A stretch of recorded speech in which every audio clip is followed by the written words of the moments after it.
Hey, what's going on, everyone? It's day 7, Social Mojo Podcast, the podcast where we show you how to attract, convert, and deliver a strong message for your business through podcasting. I'm your host, Mr. Anthony Porter, and we like to start off each episode, no matter what episode it is, with just a little bit of information that should help you understand what our show is about. Welcome to the Social Mojo Podcast, the place where entrepreneurs and creatives come to discover the secrets behind building a powerful, engaging brand without spending a fortune. Let's meet the host, Mr. Anthony Porter, your guide on this journey to harness the power of organic social media. In each episode, we dive deep into the strategies that work, sharing insights, actionable tips, and success stories from experts and trailblazers who've done it all. From planning your content with precision, growing your audience authentically, to monetizing your passion effectively, we've got you covered. So, whether you're just starting out or looking to elevate your social media game, stay tuned. Because here at the Social Mojo Podcast, we're all about making your brand unforgettable, organically. Check it out. So we're almost done. It's day 7, and we're almost done with level 2 of the podcast success ladder, the retention session. All right, we're almost finished.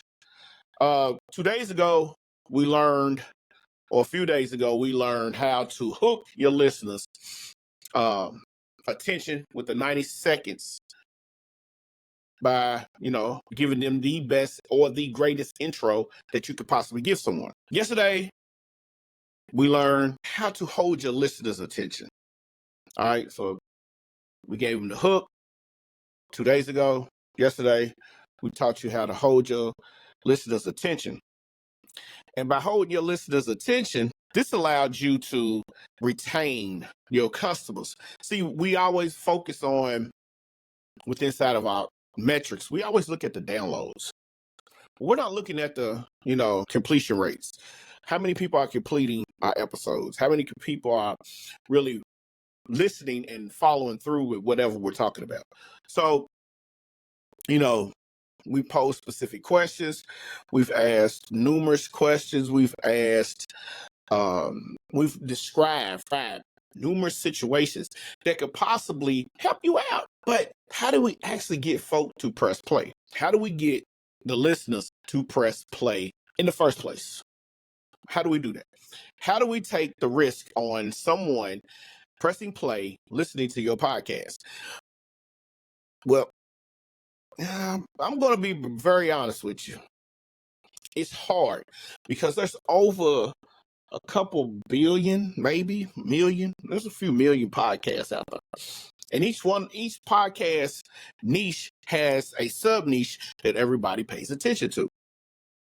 The question is, how do you get somebody to pay attention to yours? How do you get somebody to press play? I mean, you could have the most compelling episode ever. You can have the best intro ever.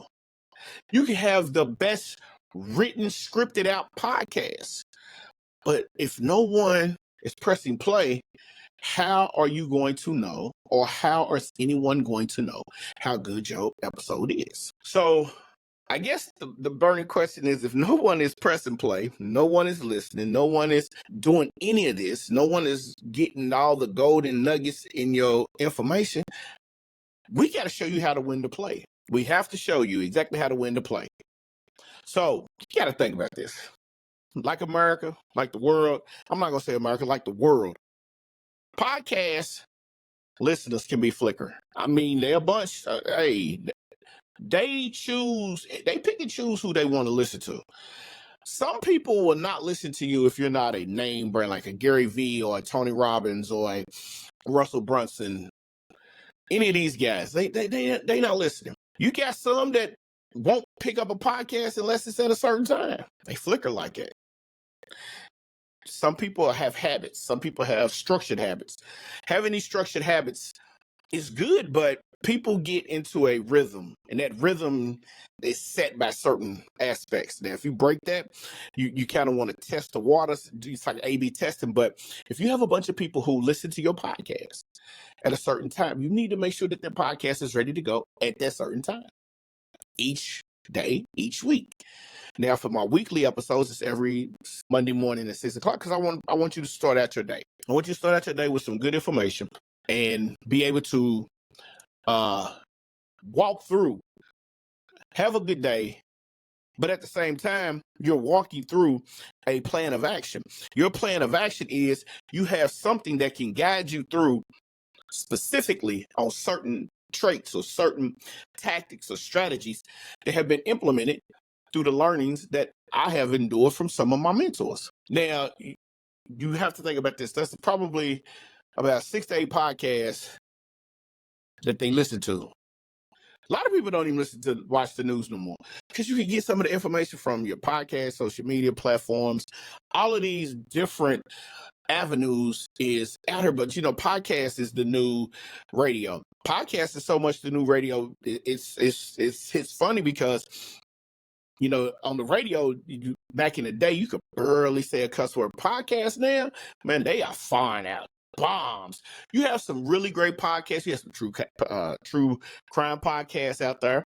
I'm not a true crime person, so I don't really get into it. But there are some out there. I've done my research to see. You have people like Tim Ferriss. Tim Ferriss has a really good podcast where he's teaching you how to generate money through side hustles. Joe Rogan's podcast is funny. I like Joe Rogan. Joe Rogan gives you what nobody else is going to give you. He's a comedian with his podcast. He's funny, man. But his podcast is super, super dope. And then you have people like that I like to listen to on a regular basis because, if you understood what I said in the beginning, 6 to 8 podcasts is what you listen to. So I listen to the $1 Million Worth of Game. I listen to David Sands, Social Proof Network, Social Proof Podcast. I listen to the Nehemiah Davis podcast, Circle of CEOs, Circle of Greatness. I listen to the Drink Champs. And that's just to name a few because these are the ones that I can resonate with. It's my culture. It's hip hop. It's what's going on in the world.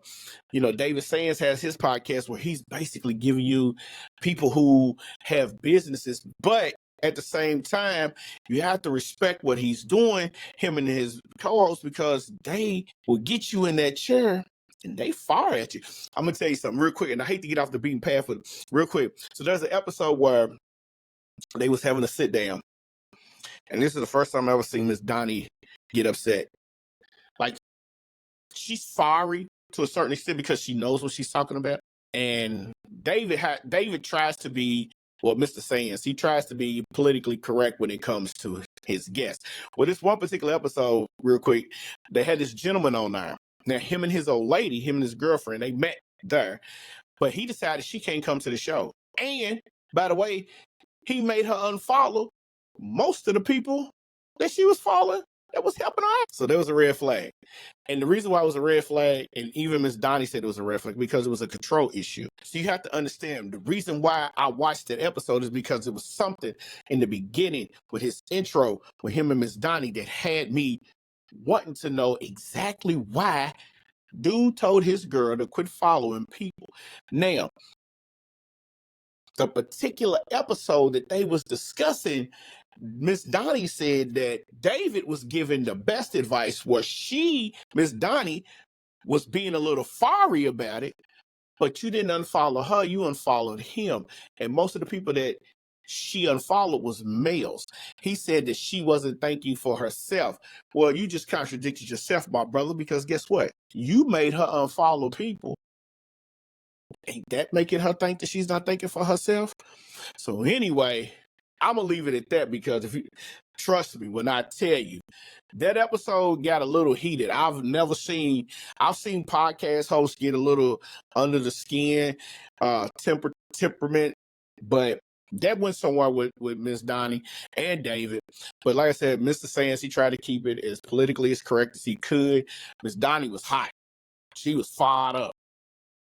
And she had every right to be. That's the clear-cut sign of a control freak, little buddy. And I hope you got everything situated after they heard that episode, because I'm telling you. Anyway, so back to what we was talking about. You have to have a small space of shelf space when it comes to dealing with who you want to listen to and what you want to listen to. Now, I told you that story because, again, I said there's 6 to 8 podcasts that I listen to, and that resonates with everyone else. There's 6 to 8 podcasts that people will listen to, and when they listen to these podcasts are directed directly towards everything that they want to do, everything that they feel like that resonates with them in life. So this is what they choose to listen to, and you have to be the same way. So if you want to have a successful growing podcast, what must you convince the listeners to pick out of your episodes? You have to be able to convince them to understand that your episode is trumping everyone else's episode. You have to be able to convince them that you have the best knowledge inside of your podcast. You have to be able to convince them that you are the true authority figure with this side of your podcast. You have to convince them that that person that they listening to now, you're better than. You have to become their favorite. You want to become their favorite. Here's the biggest thing when it comes to podcasting. Podcasting, you have to be able to put aside of, I'm not going to step on nobody's toes. This is a business. Podcasting is a business. And in day 7, you have to understand that we are getting to the point where how do you make you become the number one podcaster? How do you make sure that these folk understand that you are the authority figure in your niche? You have to be able to do that. So we've got loads of competition and very little time. All right. We got loads of competition and very little time. Our episodes must win quickly, must win that play quickly. So that listener can put our episode on, or they can say, no, I'm not going to listen to it. Put the phone away, go back to doing something stupid, go back to scrolling on Instagram. And that's what you don't want. You want to win the episode. You want to be able to sit there and say, okay, I put this content out. These folk listening to me. How do I get them to press play? Is it about the thumbnail? Is it about the copy? Is it about... We're ready to find out. So the listeners will listen to your episode, put the phone away, and hear an awesome episode, maybe. Or they could not listen to your episode, put their phone away, and do something real crazy. You got to win the play. So winning the play is one thing. So how do you win the play? Well, you start with persuasive packaging. To me, your episode packaging consists of 2 main components. Your episode title and your episode description. Before they even listen, they look. If your title is catchy, your title catches them with a hook and a reason why, they go read the description, and the description will basically tell them what's going on. Guess what? You won the play. You've won the play. Individuals don't understand that. This business, right? This is a business. So with that being said, you have to realize that your title, it's just like if you out here shooting content for YouTube, or you out here shooting content for Facebook Reels and all of that good stuff, your title is what catches everyone's attention. So by that being said, if your title is not a point, they're not going to read the description. But if your title is catchy enough, guess what they're going to do? They're going to go to the description. They're going to find out exactly what this episode's about. Then they're going to press play, because now they're super curious. Now they want to hear what the content is definitely about. Some podcasters call this blog. No, I call this show notes. YouTubers call it the description. It doesn't make a difference what you call it. It has to be SEO developed with keywords, and it has to be something. It's like, you know how you have a cookbook, Big Mama's cookbook, mixing up the gumbo, and every ingredient goes into that gumbo. That's what this is. Exactly what this is. So let me give you another piece of advice about something real quick. Another piece of advice. When you're sitting there, check this out. When you're sitting there, it's like when you're watching TV. You have favorite TV shows that hooked you in the beginning. So when you got hooked, like on something like, let's say, NCIS, one of my favorite shows. Shout out to Gibbs. I love the first NCIS. They have a hook, they have a story, then they have the closing offer, right? So what's the hook? The hook is when it first comes on. And as soon as it comes on, there's a scene where somebody that got shot, robbed, kidnapped, somebody that stole some secret documents. The cast comes in. They know they got a murder to solve. They know they got a crime that they got to solve when it's dealing with the Navy. You're hooked because you're sitting there now and you're like, I'm going to help Gibbs and them figure this out. So what do? You start talking to the TV. Gibbs is over there. Gibbs is right to your right. They ain't hearing you, but you're solving the crime, right? You're hooked. All right. The title hooked you itself. The description hooked you itself. Even though they very rarely show descriptions on the TV episodes unless you go online and look at them. But once you get into it, you're hooked from the first time it comes on. 8 o'clock sharp, Eastern Standard Time. Guess what happens? Boom. Here we go. Every Tuesday, right? Now, the plot thickens as it starts to, the intro gets a little bit more juicier. And when it gets a little more juicier, what happens is it starts to deliver. Now, it goes to the break. The intro turns into the music, soft music, whatever. All of that starts out with all of the NCIS bells and whistles. And then if it doesn't go to commercial on some markets, it comes right in. And now you got the storyline. Your podcast has to have the perfect title and the perfect description in order. And it has to be damn near perfect in order for you to get the people to press play. It's not like being on YouTube. It's not like being on TikTok. And it's not like being on Instagram. You have to have that perfect title and that perfect description for everyone to tune in. And with your packaging, your episode packaging has one goal. That's to pursue the listeners to press play on your episode. You see what I'm saying? You have to have that packaging packaged the right way in order for people to press play. That is your goal. So, crafting the perfect title for your episode. We call it the perfect title. Some call it persuading the title. Your episode title has to have one goal, and that's to make listeners press play. Think of the episode title like the headline of a newspaper article or a TV show. A single purpose of the newspaper headline is to get people to read the article. A journalist might have written the best newspaper article in the world, but if the headline sucks, nobody's listening. Nobody's reading it. Nobody's ever looking at it. Nobody's heard of it. The same is true for when you're doing podcasts. Your episode title has to be top notch. Your podcast can be killer, but if your title is not something that somebody wants to look at or listen to, nobody's going to look at or listen to.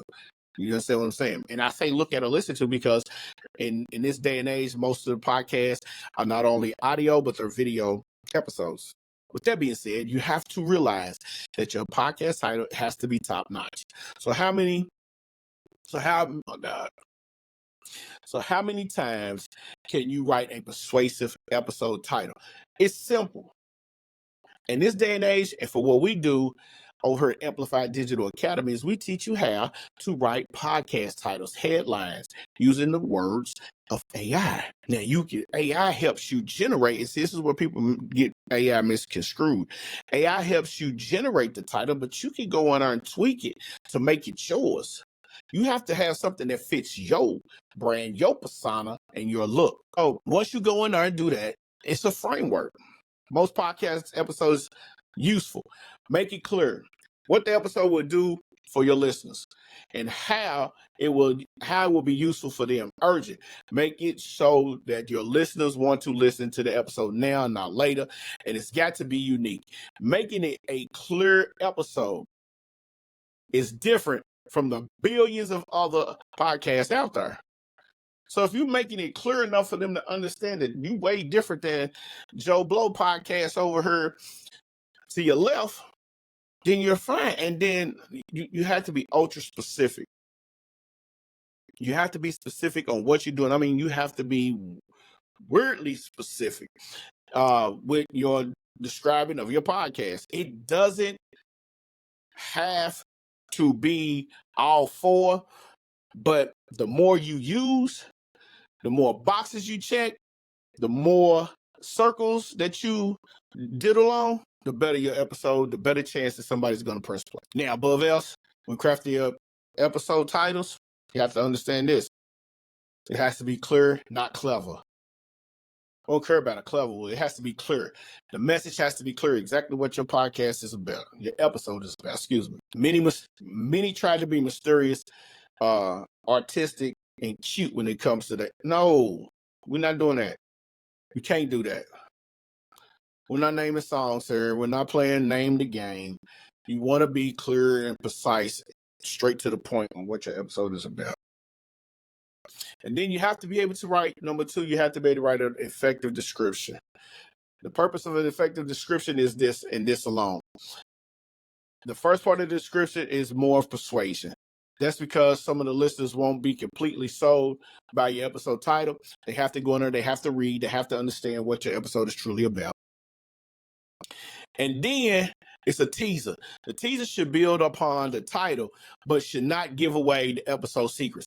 So you just want to give them a little bit. You don't want to give them everything, just a tiny bit. And to go even further, you can add, topics discussed, areas which are in bullet points, bulleted list of, you guessed it, topics discussed in the episode. And from that, you should be able to have a wide range. Excuse me, my eyes itches.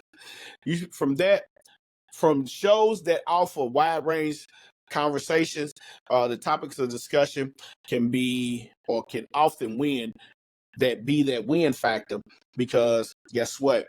You're breaking down, so people might want to, sometimes skip to that and go from there. So after the first part, your description persuades further. The second half of your description is for the reference. Just think about that. The extra stuff that comes along with it provides the extra stuff that comes along provides the listeners a deep dive into your world, your podcast, your content, your episode stuff, the guest stuff, and anything else that might have mentioned in the show. There are 3 popular pieces of reference sections. That's reference mentioned, where you link any books, products, or other items with reference, guest infos and links, the bios, links, and more content from your guests, and your links, your social media, your website, and any lead magnets that you are offering or have. SEO is key. So a note on SEO, personally, after 5 years of me doing this podcasting thing, after 5 years, I started to grow when I couldn't think that novice podcasters dominated anything. Search engine optimization is how you get noticed. So you got to make sure that you're taking care of your search engine optimization. And this helps podcasters who are concerned about making their episode titles, descriptions, and show notes SEO optimized. You have to be able to do that. You have to be able to use keywords that pinpoint throughout every piece, the title, the description, and the show notes, so people can find you. All right. And so with that being said, we're going to get ready to close out for today. Now, here's what you got to understand. All right. Because the title is not giving away too many secrets, the description is not doing the wrong job, everything can play out to your advantage. The job of an episode title and description is not to bring you search traffic. It is to persuade the listeners that when they find you, to click and press play. That's how you win the play. So your video titles and your descriptions is a must. I'm talking about your podcast audio feed, which people access via Apple Podcasts, Spotify, Amazon Music, Google Music, all the latest hosts out there. Instead of search engines, let's optimize the episode packaging for humans. Now that you've packaged your episode up in a way that you will persuade listeners and win the play, you're ready to promote your podcast episode online and other places, namely social media and email. So, and that's what we're going to talk about in the next series, day 8. The next lesson, day 8, we're going to talk about that. We're going to dig into that tomorrow. All right. So, hey, man, I appreciate y'all stopping by today. If you have any questions, hit us at the Social Mojo Podcast at gmail.com. Drop us a link. Follow us on Instagram, Social Mojo PC. We there. We are there. All right. And if you can catch us on the Social Mojo podcast on Facebook, we there too. Follow us because we're going to be updating a lot of stuff. I'm going to see y'all when I see y'all, man. Peace. So I'm going to see y'all when I see y'all, man. Peace. And that wraps up another episode of the Social Mojo podcast. Thank you so much for tuning in and spending your time with us today. We hope you found our conversation insightful and engaging. Don't forget to subscribe to the Social Mojo podcast on your favorite platform